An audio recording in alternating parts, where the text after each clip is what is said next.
Hi, I'm Frank Proto. I'm a professional chef and a culinary instructor, and today I'm going to show you the best way to make mashed potatoes. Hi, I'm a dude from Germany and my wife wants to eat fish sticks and potato puree. What I like to do is mix it up. I use two different types of potatoes. I only have one type of potato at home, so I'm gonna use those instead.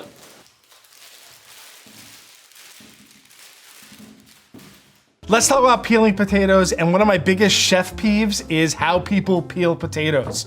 They sit there and they go like this. Who in their right mind would peel potatoes like you would stroke your wiener? Real men take the top and bottom peel off and then start rubbing their voluptuous starch fellows with a sharp kitchen utensil. After I peel my potatoes, I put them in cold water. There's a couple of reasons for this. There seem to be a couple of reasons, so we just follow along. You can see that there's some floaters on there. That's just some of the dirt and the extra peels. What I'm gonna do is I'm gonna dump this water out, put some fresh cold water over it just to make sure that there's no debris in my potatoes. Let us wash the debris off and then we strain them off the water. Get out! You're not good enough! Piss off! Well, shit. I think that's what's called collateral damage in politics. Whatever, fuck it. It's time to cut the potatoes. It's time to cut the potatoes. For this, I use a knife and a cutting board.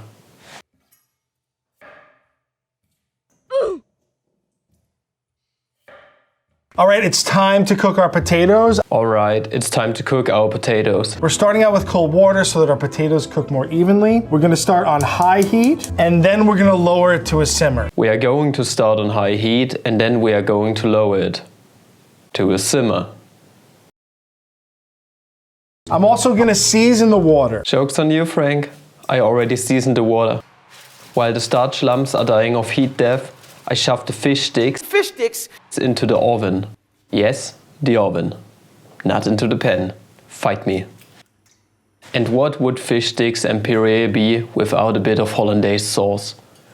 It's really simple to make, but hella delicious. All you need to do is to heat eggs and lemon juice up, making sure that the proteins are not denaturing by constantly stirring and controlling the heat using a water bath. Once heated, but not overheated, you add butter as you see fit and season the sauce with maybe a bit more juice, some salt, pepper, and also a bit of sugar for additional umami. Potatoes have been simmering for about 15 minutes, and this is how I tell they're done. I get a paring knife. I'll take the paring knife, stick it into the potato. They'll either break or they'll slip off really easy. Seems about right. So let's drain the potatoes into a colander. I have one in the sink. Let's drain the potatoes, making sure not to fuck up again. You see that there's steam coming off of them. This is excess water that we don't want in our potatoes. There's steam coming off, so it seems like we were successful in cooking potatoes. Nice job, team.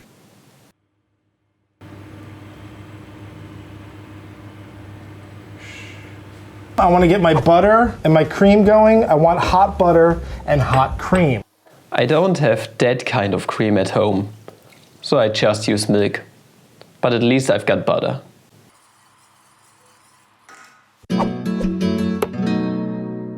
It's time to mash. My potatoes are hot.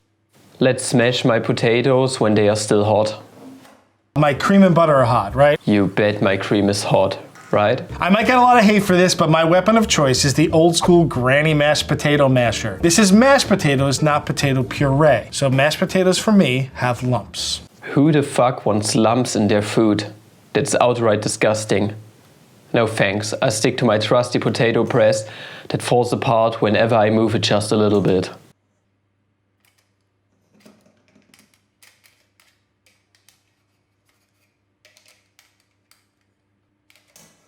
Oh my fucking god. First thing I'm gonna do is add a little bit of salt and pepper.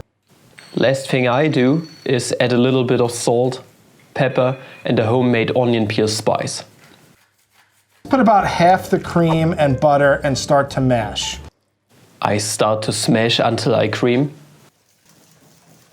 See, I added about half. I'm gonna add just a little more. See, I added about a quarter before, so I'll add a little bit more. I want to taste potatoes. We need just a little more salt. I agree, needs a little more salt. That to me is a really nice mashed potato. Look at that. They hold on to the masher and plop off. Look at that, it immediately plops off.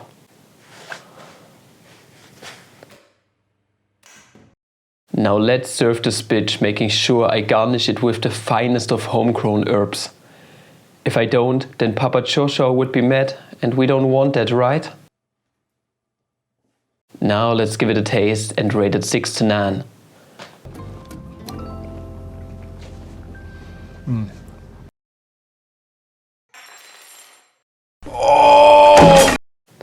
Now that's what I call good puree.